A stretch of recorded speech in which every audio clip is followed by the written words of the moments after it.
What it do, anime crew? Look, man, I just finished Ranking of Kings. I did not watch the Treasure Chest of Courage yet, or whatever it's called, though I probably will. Maybe eventually. Ranking of Kings is a good anime. I don't know.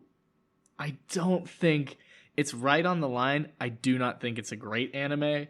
I would give it like the strongest of sevens, I guess, if I were to put a number on it right now after just finishing it and still sort of being close to those emotions that I felt watching through the entire series. So, the best place to start is from the beginning, because for the first, well, maybe 8-9 episodes, this series was standing out to me as a front runner for like one of my favorite animes, not only of the 2020s, but to some extent like on my all-time list.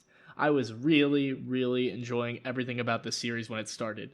The obviously picturesque hand-drawn background. Well, they're pictures, so I guess it's not it's not very helpful to refer to them as picturesque. But the hand-drawn backgrounds were beautiful. The animation was consistent and fluid. The charisma of Boji as a lead was intoxicating, and I wanted nothing more than for him to succeed. I was super emotionally wrapped up in his troubles with not being able to express himself and like just being trapped and having all of these intense emotions and not having an outlet because he's can't really speak and also he can't hear. I was really looking forward to where I thought the series was going a little bit thematically and where I'm not totally convinced it isn't going thematically, but just happened to not be explored during the segment of the story that's been covered by the anime. And that is that I was really interested in like the series as an anti-eugenics series, if that makes any sense. Because you see Boji, who is a kid who is very disabled, and the core crux at the beginning of the show is that he is to inherit the throne by the king, and everybody respects the king and his wishes. However, even though a lot of people like him, a lot of people don't and are very unnecessarily cruel to him. Even though a lot of people like him, such as Queen Hilling, there's like a little bit of a push and pull, an internal struggle for them about like, yes, I know this kid. I know he has a heart of gold, but at the end of the day, he's deaf mute, and I don't know if it would be responsible for him to be the king for the good of the people. Like this kid, he has all the right intentions, but it's just his limitations make it so that I don't know if I can, in good conscience, want him to be the king. And so there's like it's him versus his younger brother. Yeah, him versus his younger brother who's larger than him. For the throne, and eventually a bunch of shenanigans happen and it gets given to his older brother. Sorry, younger larger brother, like the Bob's Burgers episode. And then also the second main character is Kage, who had an amazing, really well-directed backstory.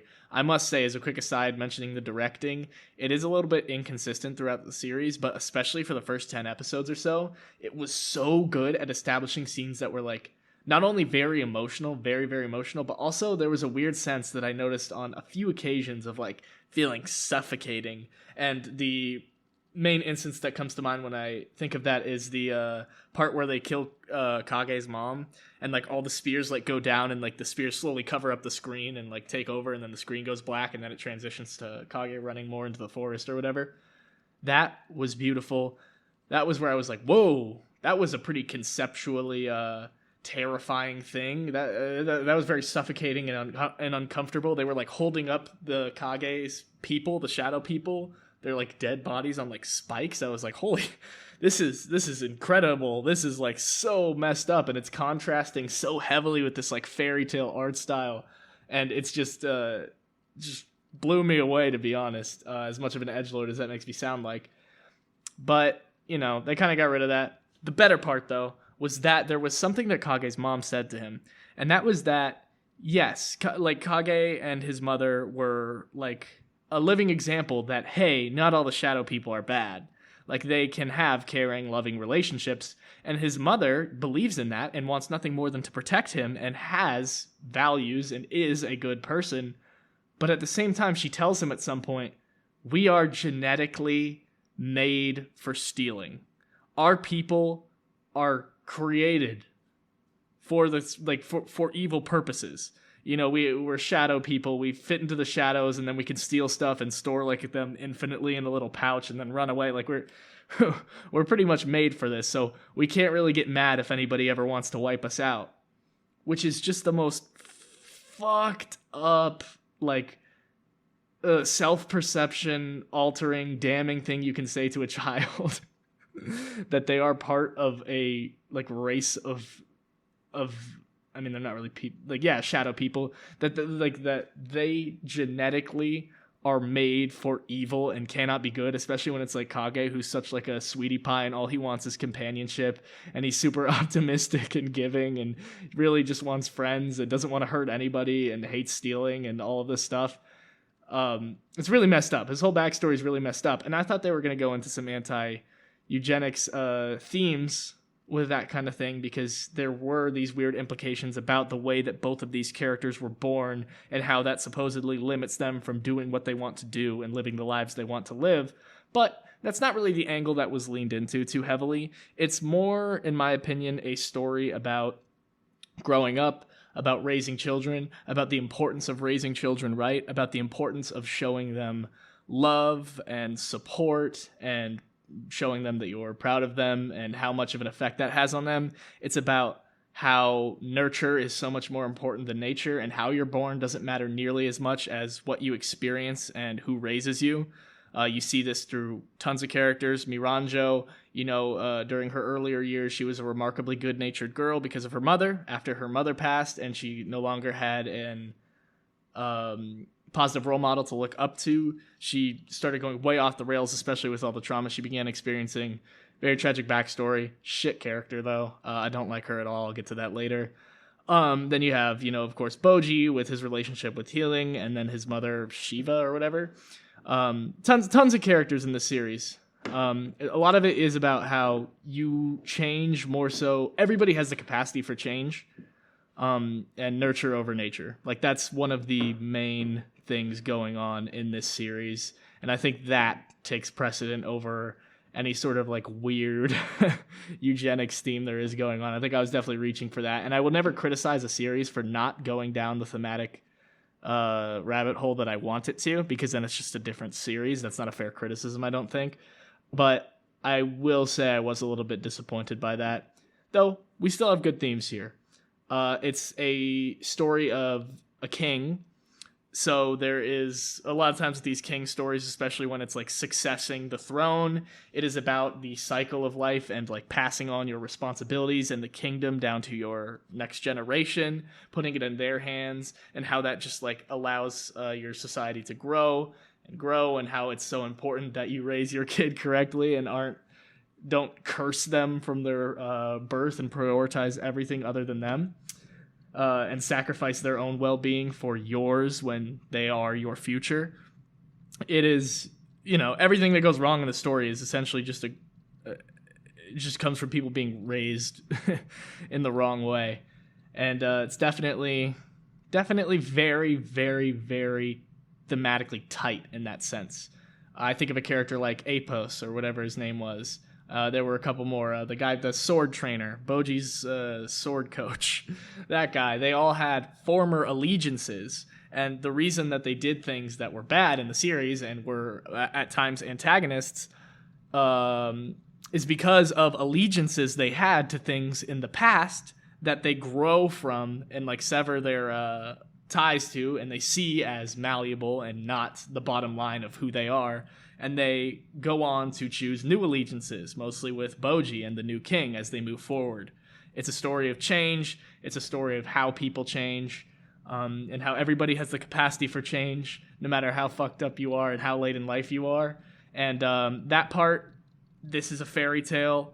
It totally makes sense that it's idealized, and I think that's a great ideal to live by in almost every case. So I won't shit on it too hard for that. But the Miranjo redemption arc was ridiculous, and maybe I'll get into that later. But first, I want to say that at the beginning of the series, I felt that the characters were all wonderfully complex because they had this little... Queen Healing was the one that like really tipped me off to it, where I was like, okay, so she seems really like stuck up at first, and like she just doesn't like Boji because of the way he's born, and she doesn't think he should have the throne, and she's just a bitch. But then, in reality, she starts showing that she's actually very caring for him, and it's more so out of concern for the good of the kingdom itself that she has these thoughts, and she struggles with them, and she feels very bad about the situation she's in, and she wants to make it right, and she wants to protect him, but she is still a little bit stuck up and a little bit of a bitch. So there were a couple of moments with characters like that, which really tipped me off to the fact, like, whoa, this show is like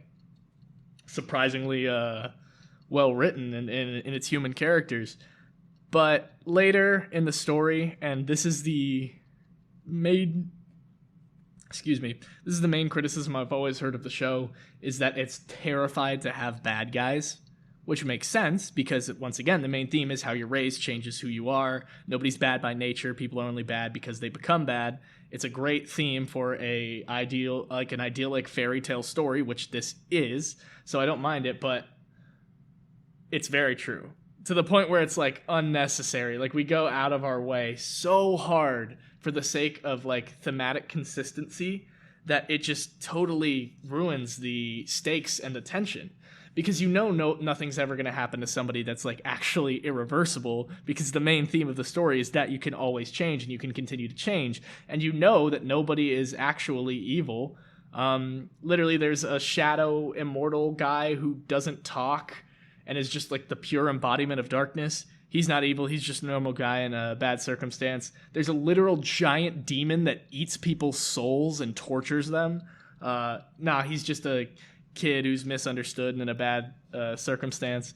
It's just like they go out of their way to make sure that everyone, even like there was this one moment where Boji was training non-violently against a bunch of drunk goons in a bar, and then there was just a totally unnecessary scene later that was like, oh, by the way, the goons were hired by his mentor, and they weren't actually bad people. There's no bad people here. There's no people who do bad things in this story. They were just hired by him, and they're actually trying to help Boji, and it's actually very self-sacrificing and kind of beautiful, and it's, it's whatever. It's not the biggest deal in the world, but it did start to get very predictable and a little bit silly by the end. That's not so much the problem as that the story feels more generally a fear of consequence. Like, it refuses to have anything lasting happen to these characters, which may contradict its themes of growth, because, that would contradict the themes of growth. But it makes the fight scenes, when nobody will die in the fight scenes, it makes them so much less impactful. And when I was praising the series earlier for having like the weirdly dark imagery of the shadow people on the spikes, there was other stuff like that. This cartoony, goofy, soft Ponyo-esque art style being contrasted by, for example, blood, because there was throughout the entire series there's blood and stuff. I think that's such powerful imagery, and it really made me feel like the gravitas of the scenes where it was used. And I was like, holy shit, this is really powerful stuff. But then, as I go farther, I see fight scenes toward the middle of the show, and I see the blood, and I'm like, well, the reason that blood is such impactful imagery, at least to me, is because it's stressful. It's like watching the sand run out of an hourglass. It's like, how much more loss can they take before they're too far gone? It's a terrifying thing to witness and to think about. And blood is incredibly powerful imagery because of that for me. But I started to learn, there is no too far. Nobody's ever going to go to a place where they're not going to be able to be brought back. Everybody's going to get a happy ending because this is a fairy tale. And that's beautiful thematically, but once again, it's very awkward because it makes the fight scenes really lack tension, which was so glaring during the middle portion of the show because that's where the animation was by far at its weakest. We had a lot of action lines, a lot of characters screaming, and then the screen shaking, which looks really corny and somewhat amateurish, even though I'm sure it's not. We had like montage fight scenes where like each hit, there's like a hit, and then another hit, and then another hit, but it doesn't actually show the motion of anything.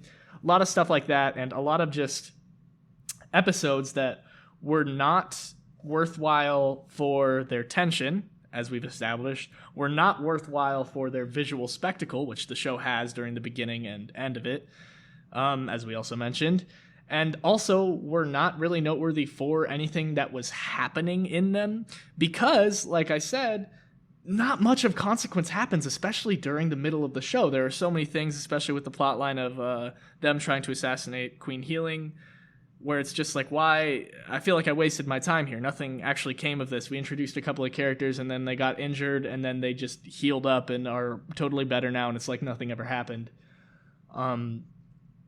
It's a little ridiculous, and that's also how I felt about the very last episode with Kage leaving.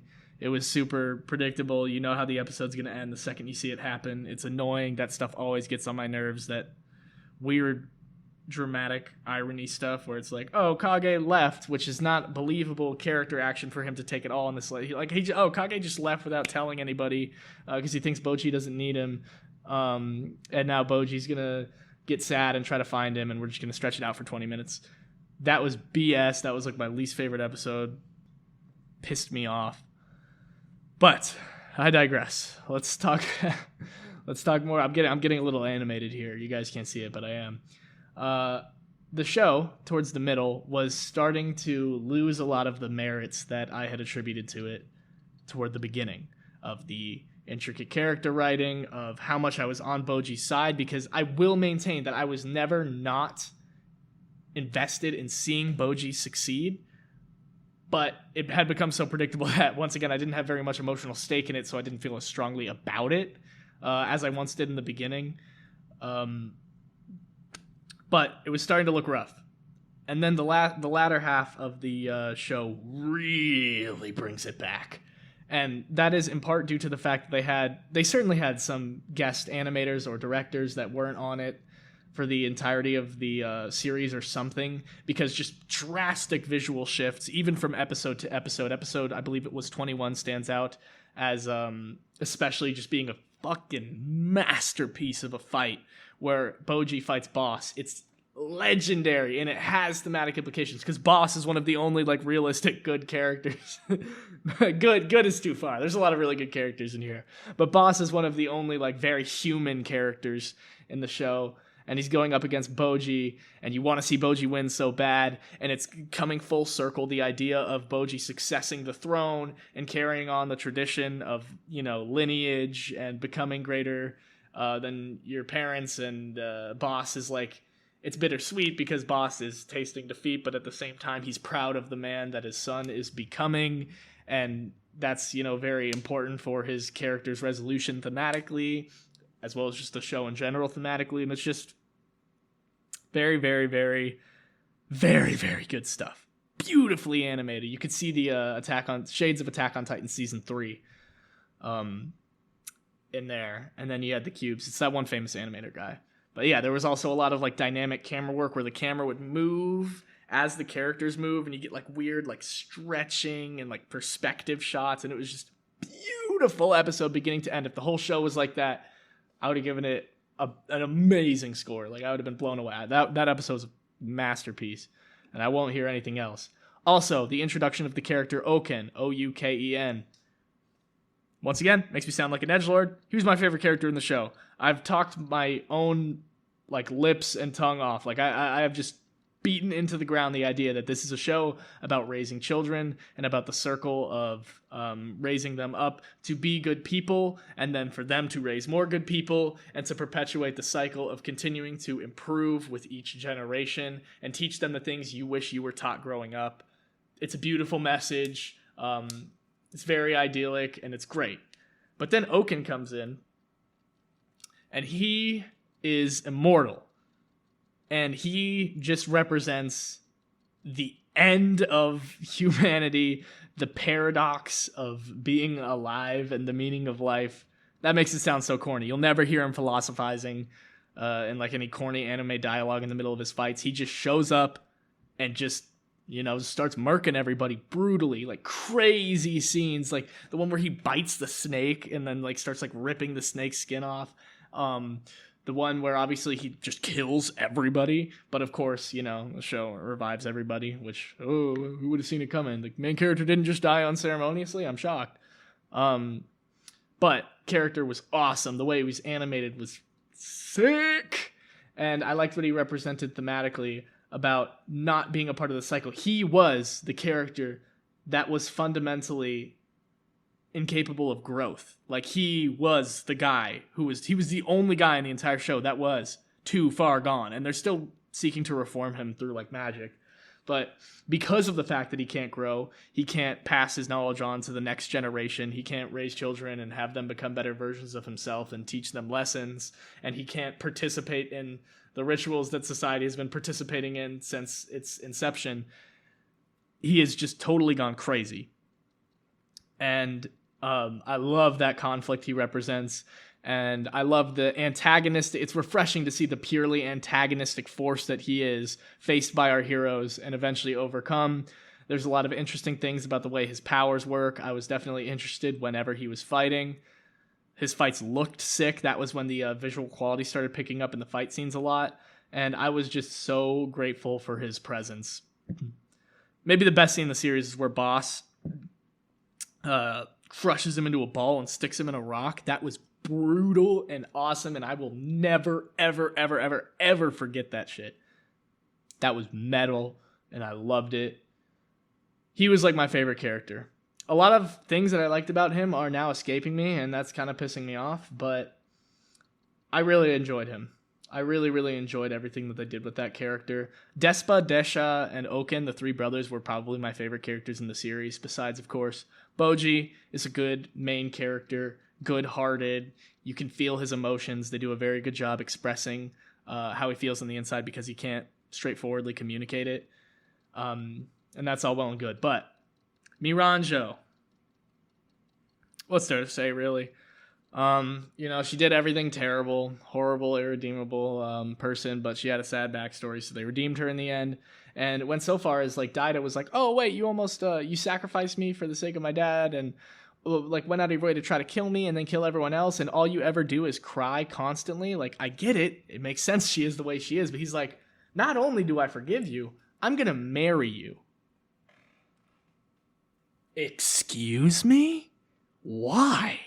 Like he married her because I guess she had a shitty life. Like, she didn't really display many positive traits at all, and she's literally, every time she's there, she's either like doing some like what would you call it, like glazed over, like her eyes sounds so bad, but her eyes are like glazed over and she's stone faced and just being an evil bitch, or she's just on her knees crying. She's constantly crying, and I'm sure people have a similar complaints about Boji, but that's different. Okay.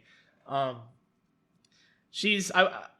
wouldn't say she's an irredeemable person, but the fact that he married her and it's like, oh, everything's okay, everything's forgiven, and they just brush past it so quickly is pretty damn infuriating, especially when she's a character that not only did terrible things, but has very, very, very few merits to make up for it. She just happens to be a broken person.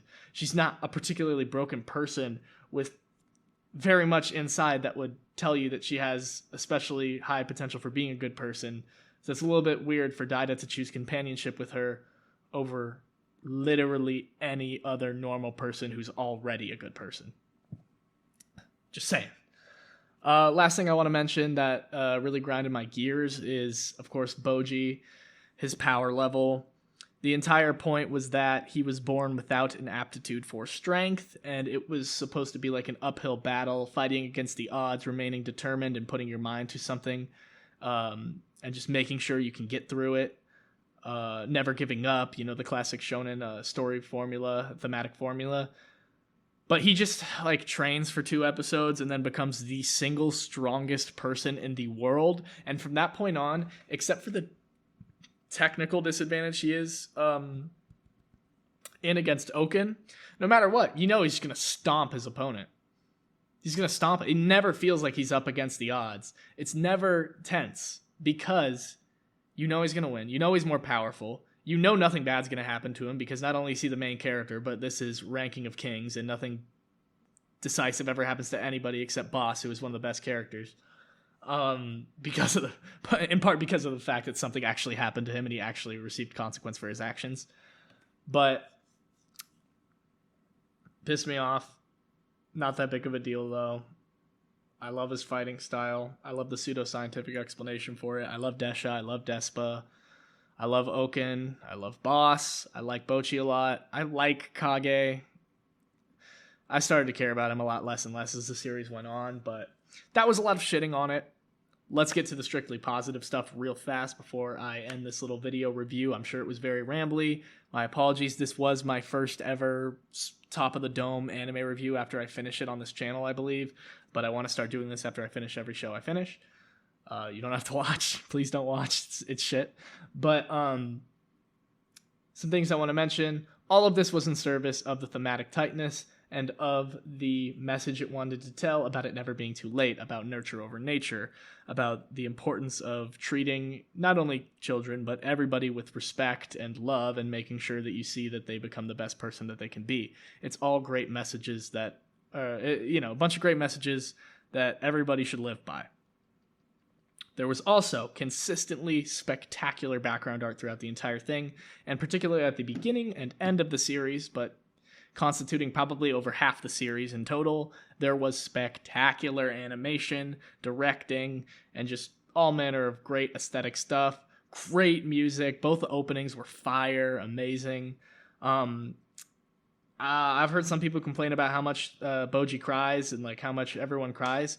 Miranjo is different. I explained why I hate that Miranjo cries, because she never does anything good.